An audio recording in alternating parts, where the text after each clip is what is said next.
Study with Dilip Soni channel पर आपका एक बार फिर स्वागत है। आज आपको इंडियन पॉलिटी एंड कॉन्स्टिट्यूशन के अंतर्गत भारतीय संविधान के प्रकृति और उसके प्रमुख आधार का उल्लेख किया जाएगा। भारतीय संविधान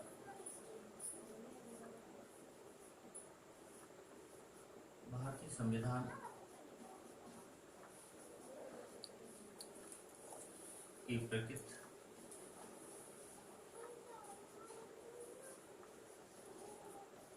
एंड प्रमुख आधार।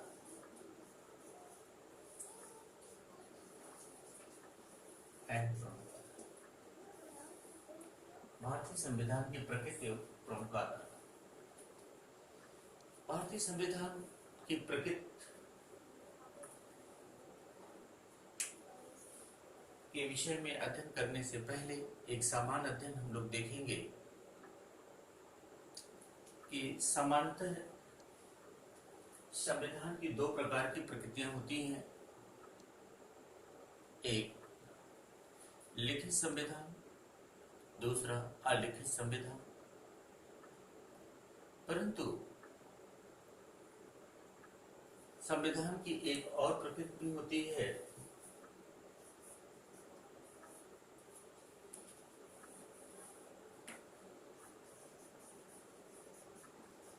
संविधान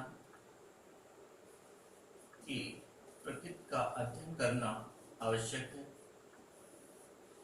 सबसे पहले हम लोग संविधान की प्रकृति का अध्ययन करेंगे और संविधान की प्रकृति के अध्ययन करने के बाद भारतीय संविधान की प्रकृति का अध्ययन करेंगे। संविधान की दो प्रकृति होती है, पहला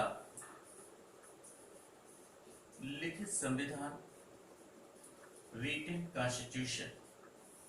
पहला लिखित संविधान, जिस देश की शासन व्यवस्था के अधिकांश प्रावधान लिखित रूप में होते हैं उसे हम लिखित संविधान के नाम से जाना जाता है, जिसे एक सरकारी दस्तावेज पत्र आदि में लिखा जाता है। जैसे भारत का संविधान, भारत के संविधान को संविधान सभा के सदस्यों के द्वारा एक सरकारी दस्तावेज पत्र में लिखा गया, अतः भारत का संविधान एक लिखित संविधान है। दूसरा अलिखित संविधान,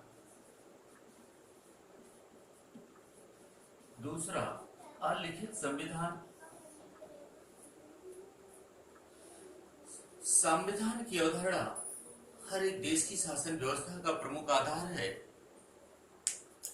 परंतु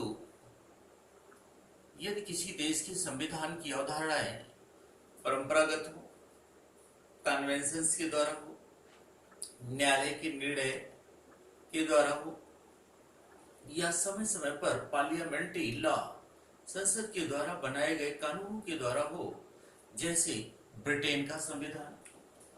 ब्रिटेन के संविधान को अलिखित संविधान कहा जाता है, क्योंकि ब्रिटेन का संविधान किसी लिखित सरकारी दस्तावेज पत्र आदि में इसका उल्लेख नहीं किया गया है, बल्कि यह विभिन्न प्रकार की परंपराओं, कन्वेंशंस आदि के आधार पर निर्मित किया गया है।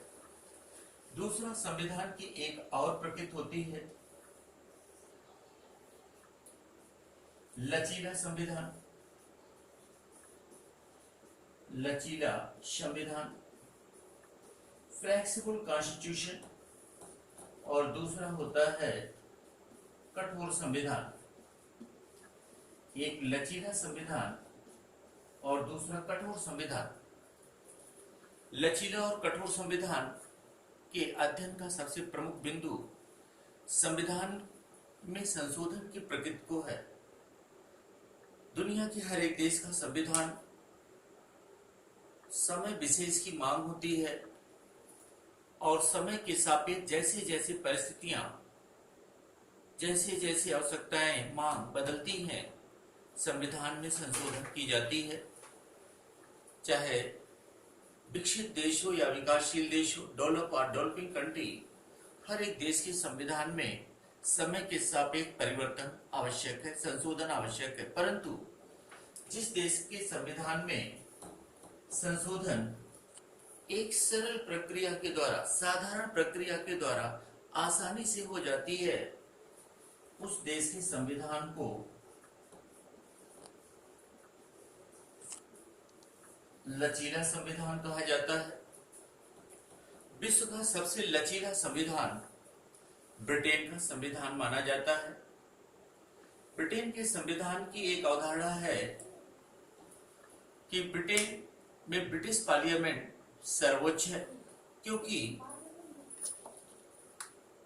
ब्रिटेन में एक कहावत प्रसिद्ध है कि ब्रिटेन का संसद, ब्रिटिश संसद, ब्रिटिश पार्लियामेंट एक स्त्री को पुरुष और एक पुरुष को स्त्री बनाने के अतिरिक्त किसी भी प्रकार के कानून को बनाने में सक्षम है, अर्थात वह किसी भी अवधारणा से सीमित नहीं है। ब्रिटेन की संसद वहां की आवश्यकता और परिस्थिति के आधार पर किसी भी प्रकार के कानून को बनाने में सक्षम है, इसलिए ब्रिटेन में संसदीय संप्रभुता को स्वीकार किया गया है। परंतु दूसरा संविधान की जो प्रकृति है वह कठोर संविधान है, जिसे हम रिजिड कॉन्स्टिट्यूशन के नाम से भी जानते हैं। कठोर संविधान वह संविधान कहलाता है जिसमें संशोधन की प्रक्रिया बहुत जटिल होती है। वह संविधान जिसमें संशोधन की प्रक्रिया बहुत जटिल होती है उसे कठोर संविधान कहा जाता है। जैसे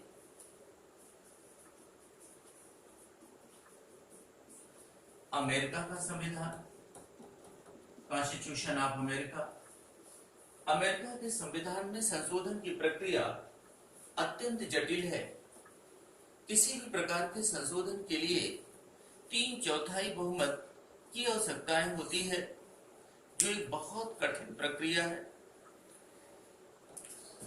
दूसरा, अब प्रश्न आता है कि भारत के संविधान की प्रकृति क्या है? What is the nature of Indian constitution? Bharat के संविधान की क्या प्रकृति है? तो मित्रों, दुनिया का सबसे लचीला संविधान अगर हम देखें तो ब्रिटेन है। दुनिया का सबसे कठोर संविधान अगर हम देखें तो अमेरिका है। और भारत की स्थिति अगर देखें तो इन दोनों के बीच में आती है। अगर इन दोनों के बीच की स्थिति को हम देखें तो इसका नाम हम भारत के संविधान की प्रकृति के नाम से जान सकते हैं। भारत के संविधान की प्रकृति के नाम से जान सकते हैं, तो इसको मैं यहां लिख दिया हूं, भारतीय संविधान की प्रकृति। भारतीय संविधान की जो प्रकृति है वह न तो अत्यंत कठोर है और ना ही अत्यंत लचीला है, बल्कि कठोर और प्लस लचीला दोनों का एक सम्मिश्रण है। दोनों का एक क्या है? सम्मिश्रण है। इसका अर्थ क्या है? जैसे मैंने कहा कि भारत दुनिया के किसी भी संविधान को लचीला और कठोर संविधान जानने का आधार संविधान में होने वाले संशोधन या परिवर्तन से है। भारत के संविधान में किसी भी प्रकार का संशोधन, भारत के संविधान में किसी भी प्रकार का संशोधन अनुच्छेद 368 के द्वारा ही किया जा सकता है। If any type of the amendment in Indian Constitution is only by Article 368 और 368 के अंतर्गत यह 3 प्रकार से है, जिसमें कठोर और लचीले दोनों संविधानों के प्रक्रिया का सम्मिश्रण दिखाई देता है। पहला, साधारण प्रक्रिया से होने वाले संशोधन। पहला, साधारण प्रक्रिया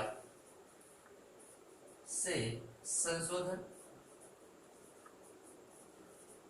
यानी सरल संविधान के लक्षण पाए जाते हैं। दूसरा, विशेष प्रक्रिया से होने वाले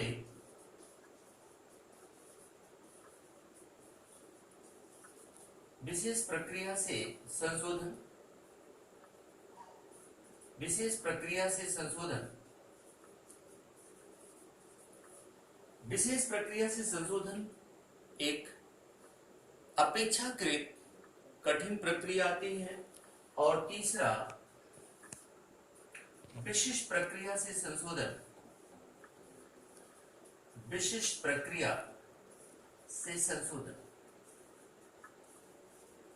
तो एक चीज यहां ध्यान रखिए कि दुनिया के किसी भी संविधान में समय के सापेक्ष उसकी उपयोगिता, उसका महत्व को प्रदर्शित करने के लिए, अनुकूल बनाकर उसको मैक्सिमम यूटिलाइज करने के लिए समय समय पर उसमें हमें संशोधन की आवश्यकताएं होती है। और संशोधन की यह प्रक्रिया यदि सरल हो तो ऐसे देश के संविधान को लचीला संविधान, जैसे ब्रिटेन का संविधान। ब्रिटेन के संविधान में संसद को अधिकार है कि वह आवश्यकता और परिस्थिति के आधार पर किसी भी प्रकार के संशोधन करने में सक्षम है। और ब्रिटिश पार्लियामेंट संप्रभु होने के कारण उस पर किसी अन्य प्रकार का अंकुश नहीं है, जैसे भारत के संविधान पर है। भारत के संविधान में अगर कोई संशोधन करना होगा तो वह संसद ही करेगा, परंतु संसद कोई भी ऐसा संशोधन करने में सक्षम नहीं है जिसे संविधान संशोधन करने की अनुमति न दे। परंतु ब्रिटिश पार्लियामेंट ऐसे किसी भी संशोधन को करने में सक्षम है। दूसरा, हमने एग्जाम्पल लिया कठोर संविधान की प्रकृति का। किस संविधान को कठोर संविधान कहा जाएगा? कठोर संविधान वह संविधान होता है जिसमें संशोधन की प्रक्रिया अपेक्षाकृत बहुत जटिल होती है, क्रिटिकल होती है।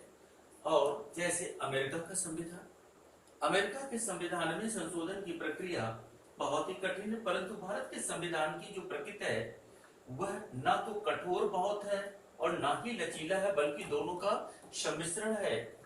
और भारत के संविधान में किसी भी प्रकार से संशोधन करने के लिए अनुच्छेद 368 का प्रयोग करेंगे, जिसमें साधारण प्रक्रिया द्वारा संशोधन, विशेष प्रक्रिया द्वारा संशोधन और विशिष्ट प्रक्रिया द्वारा संशोधन, अर्थात यह कठोर और लचीले दोनों प्रकार के प्रावधानों का एक सम्मिश्रण पाया जाता है। तो भारत का संविधान एक ऐसी अवधारणा पर बल देता है जहां पर समय और परिस्थिति की प्रक्रिया को देखते हुए एक लंबे पराधीनता से मुक्त होकर भारत ने जिस व्यवस्था को स्वीकार किया है वह उसकी आवश्यकता और मांग के अनुसार है। अतः हमने न तो संविधान को बहुत कठोर न तो लचीला, परंतु अगर आप बैलेंस ऑफ पावर आप देखेंगे तो विशेष और विशिष्ट प्रक्रिया द्वारा संशोधन एक कठोर संशोधन के अंतर्गत माना जाता है। अतः भारत के संविधान का जो पलड़ा है, बैलेंस है, वह कठोर है, परंतु इसमें लचीले का भी सम्मिश्रण है, अर्थात कठोर और लचीले दोनों संविधान प्रावधानों का उल्लेख दिखाई देता है। फ्रेंड्स, अगले लेक्चर में मैं आपको इसका एक डिटेल बताऊंगा। किसे साधारण प्रक्रिया द्वारा संशोधन कहा जाएगा, किसे विशेष प्रक्रिया द्वारा संशोधन कहा जाएगा, किसे विशिष्ट प्रक्रिया द्वारा संशोधन कहा जाएगा, और ये कैसे होता है, किस तरह से होता है। और हम जानते हैं कि भारत के संविधान में संशोधन केवल और केवल संसद के द्वारा होता है। भारत के संविधान में किसी भी प्रकार का संशोधन केवल संसद के द्वारा होता है, और ये 3 प्रकार से होता है। इन तीनों प्रकार के संशोधनों का उल्लेख हम आपको नेक्स्ट अगले वीडियो में आपको देंगे, और आपसे उम्मीद करते हैं कि आप बहुत अच्छी तरीके से भारतीय संविधान की प्रकृति को समझने में सफल हो गए होंगे। और एक बात आपसे मैं कहूंगा कि सिविल सेवा या अन्य परीक्षाओं के संदर्भ में आपको यहाँ से बहुत सारे ऐसे प्रश्नों की जानकारी मिलेगी जो शायद बहुत कम बुक में अवेलेबल होगा। बहुत प्रैक्टिकली आप उसमें बहुत कुछ सीख सकते हैं। और यदि आपको ये वीडियो पसंद आए तो आप study with Dilip Soni channel पर सब्सक्राइब करें, लाइक करें और जहां तक हो सके अपने अधिक से अधिक मित्रों को शेयर करें। Thank you so much.